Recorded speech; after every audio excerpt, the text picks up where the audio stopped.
Hello, friends. Happy Mother's Day to all the wonderful moms of this world.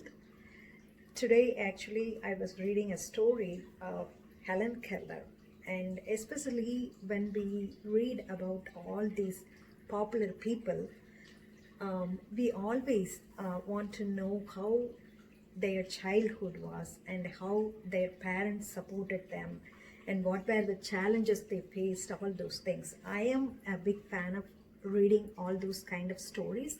So when I was reading about Helen Keller, I automatically searched for the early life of Helen Keller. Especially, we all know that Helen Keller became so popular with her knowledge and all the poetic skills later in her life. But when she was a child, she became so sick. I think it was also some kind of very terrible fever.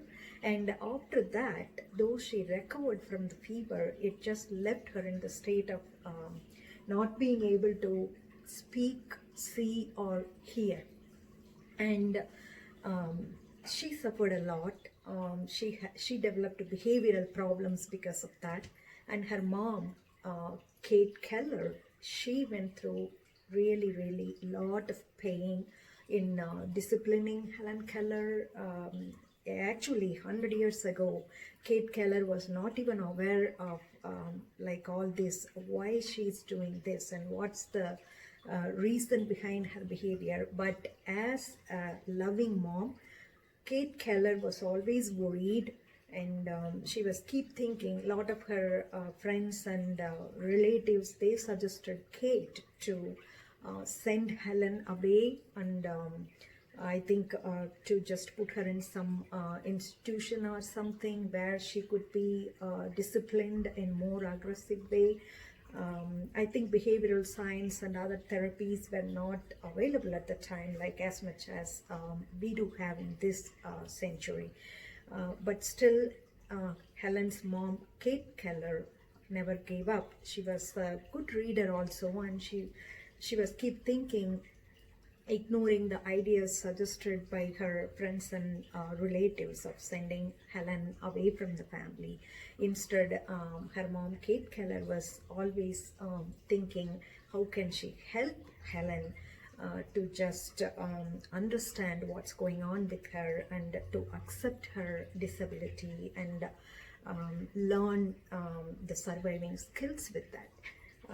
Helen Keller was growing every day with more and more tantrums, aggressive behaviors, including hurting her younger sister, who was very young, 5 years younger than Helen, and also locking her mom, Kate, inside a pantry. All those terrible stories were happening in the house.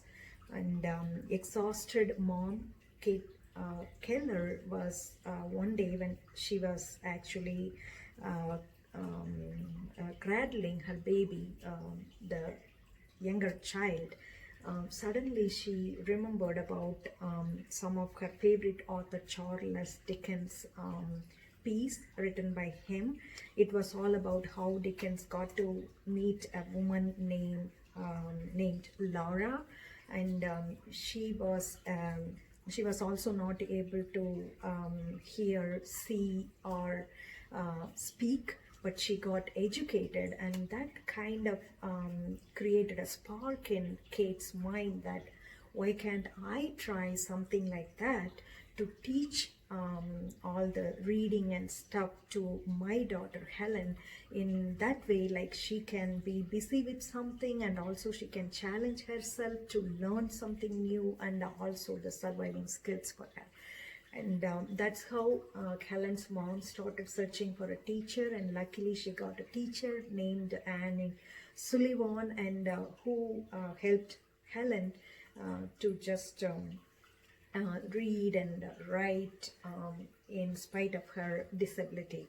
And later, I think the letters, the Braille, I think it's called, that was introduced to Helen, and somehow from there, Helen's behavior totally changed. She got more challenged in learning new things and stuff.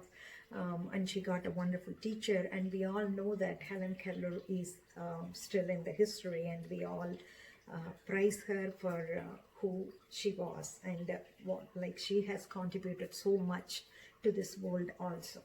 So when I was reading this story, I thought that there are so many Helen Kellers, there are so many Kate Kellers in this world who are facing more challenges than any other normal mom, and her raising her kids. That we raise our kids, we do face some challenges too with our kids. But when the kid is having some kind of disability, or whether it could be a physical or mental, or when the kid is, we call them as differently skilled kids, and they need more and more support and help from their moms. And those moms are all over the world, and they are working so hard.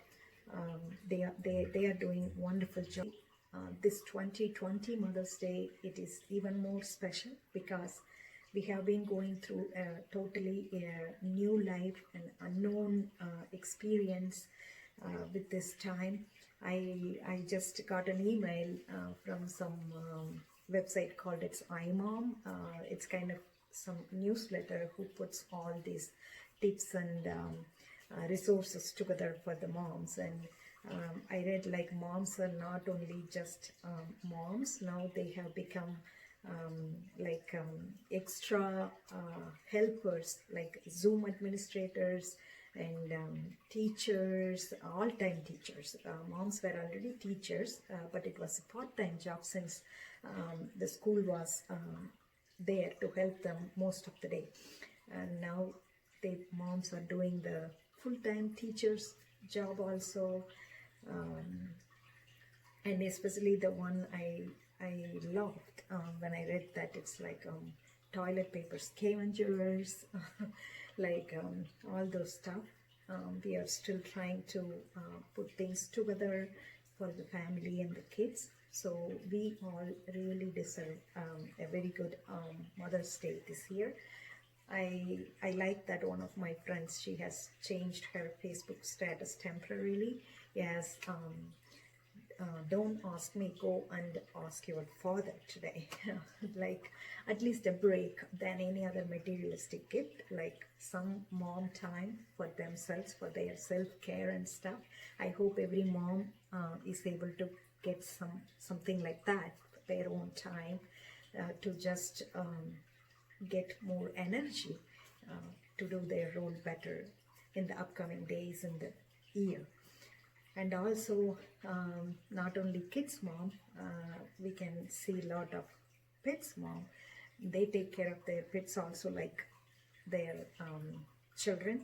And dog mom, cat moms, everything. I know very well in every family, like kids, they really love to have pets. But once after we bring the pets in the home, inside the house, the job and responsibilities automatically it just fall on mom's head, and they do take care of one more member in the family too. So for all this never-ending job, but also for all this wonderful job we all are doing, we all can have a happy, very happy Mother's Day.